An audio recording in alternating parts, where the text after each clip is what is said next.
আসসালামু আলাইকুম, কেমন আছেন সবাই? ছাদ বাগানের নতুন একটি ভিডিও নিয়ে হাজির হয়েছি ইরাস গার্ডেন ব্লগ থেকে। আমি ইরা। আজকে গাছের একটি সুপার ফুড নিয়ে কথা বলবো। এই যে দেখুন, এটা হচ্ছে সরিষা খোল ভিজানো। শীতকালে গাছের প্রধান খাদ্যই এই সরিষা খোল ভিজানো পানি।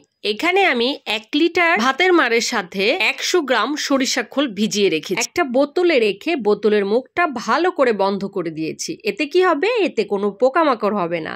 আর না হয় খোলা রেখে দিলে এর মধ্যে খুব বাজে পোকা হয়। 7 দিন পর আমি এখানে 1 লিটার সরিষা খোল ভিজানোর সাথে আমি 9 লিটার সাধারণ পানি নিয়ে নিচ্ছি। যদি আপনারা বড় গাছে দেন বা কোনো লতানো গাছে দেন, যেমন ধরেন লাউ গাছ, এই ধরনের বড় গাছে আপনি চাইলে একটু পানি কমও ইউজ করতে পারবেন, আর একটু ঘন রাখতে পারবেন। আর গাছটা যত ছোট থাকবে তত পাতলা আপনাকে ব্যবহার করতে হবে। ছোট গাছের জন্য আমরা পাতলা করে, একদম পাতলা করে ব্যবহার করবে, এতে গাছের কোনো ক্ষতি হবে না।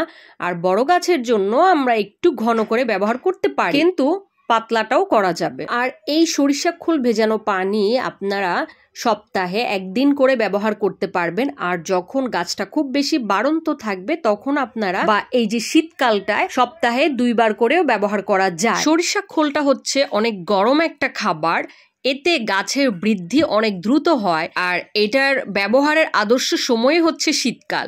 শীতকালে আমরা ভরপুর সরিষা খোল ব্যবহার করতে পারি গাছে। সরিষা খোল আমরা গাছের বয়স যখন 25 দিনের মতো, তখন থেকে আমরা ব্যবহার করতে পারি।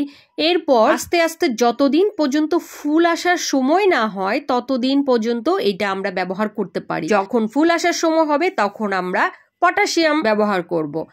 আর যখন সেই ফুল থেকে ফলটা সেট হয়ে যাবে, সেই ফলটা দ্রুত বড় করার জন্য আবার আমরা এই সরিষা খোলের ব্যবহারটা করতে পারি। মূল ব্যাপারটা হচ্ছে সরিষা খোলে আছে প্রচুর নাইট্রোজেন। নাইট্রোজেন গাছের বৃদ্ধি ঘটায়। যখন গাছের আমাদের বৃদ্ধির প্রয়োজন তখন আমরা গাছে প্রচুর পরিমাণে নাইট্রোজেন দিয়ে যাব। ফুল আসার সময় হবে তখন আমরা নাইট্রোজেন দেওয়াটা বন্ধ করে দিব। তখন যদি আমরা নাইট্রোজেন দিতেই থাকি তাহলে কিন্তু গাছে কোনো ফুল ফল ধরবে না। তো নাইট্রোজেন দেওয়াটা যখন বন্ধ করে দিব তখন গাছে ফুল আসা শুরু করবে।